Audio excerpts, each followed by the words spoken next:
Bonjour mes amis, bonjour à vous tous.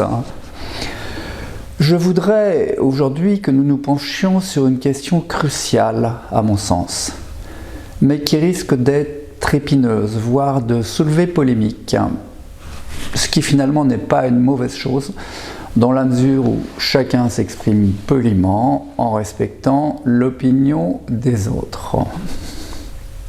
Alors quelle est cette question ? La voilà. Faut-il supprimer le travail au sol, aussi bien dans notre pratique quotidienne que dans les examens? Vraie question. Je commencerai par deux remarques. Une première basique. Je pense que la plupart des aïkidokas prennent peu ou pas de plaisir à travailler au sol. Je vous accorde, ce n'est pas une raison suffisante. J'ai une deuxième remarque plus fondamentale. En ce qui me concerne, je refuse totalement de me soumettre aveuglément à quelque autorité que ce soit. Je fais en tout premier lieu confiance à mon ressenti, au message de mon corps et à mes convictions profondes. Et là, croyez-moi, le message est clair. Regardons maintenant les arguments en faveur d'un arrêt de ces pratiques.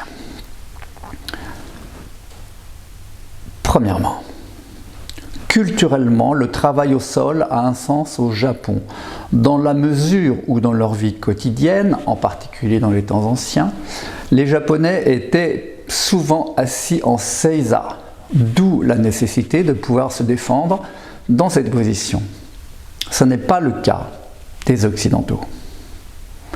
Deuxièmement, les Japonais n'ont pas la même morphologie que les Occidentaux. Ils ont des jambes courtes et un torse plus long.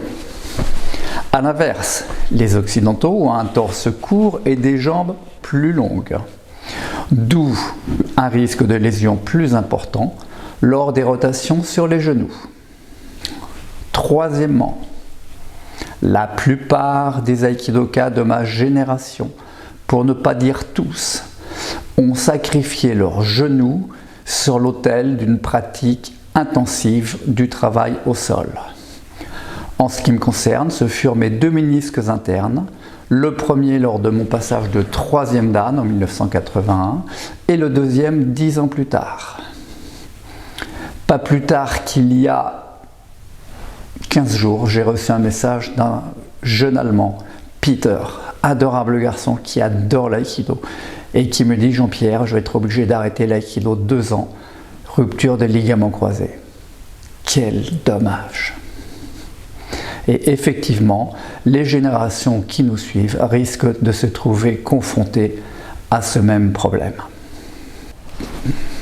Quatrièmement, en termes d'attractivité, on n'est pas dans un haut niveau de persuasion. Quand je vois des enseignants lors de démonstrations en début d'année présenter du travail au sol, cela me laisse sceptique.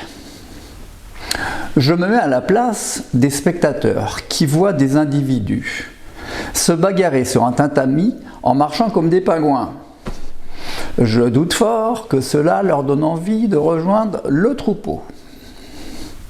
Cinquièmement, en termes de déontologie, soyons clairs, en aïkido, la technique n'est pas une fin en soi. La technique n'est qu'un moyen d'atteindre l'esprit. Je ne pense pas que la suppression du travail au sol nous empêche d'atteindre l'essence de l'aïkido. Pour conclure, en ce qui me concerne, j'ai depuis de longues années déjà supprimé le travail au sol de mon enseignement. Et mon club ne s'en porte pas plus mal, bien au contraire. Quand j'ai des élèves qui préparent un examen de dan, je m'arrange pour qu'ils aient la dose homéopathique qui leur permette de passer leur examen avec succès. Voilà. Je voulais juste vous exprimer ma position. Je conçois qu'elle ne soit pas partagée et je respecte tout à fait les défenseurs d'une tradition plus stricte. Je vous souhaite un bon week-end Et on se retrouve samedi prochain pour une autre vidéo.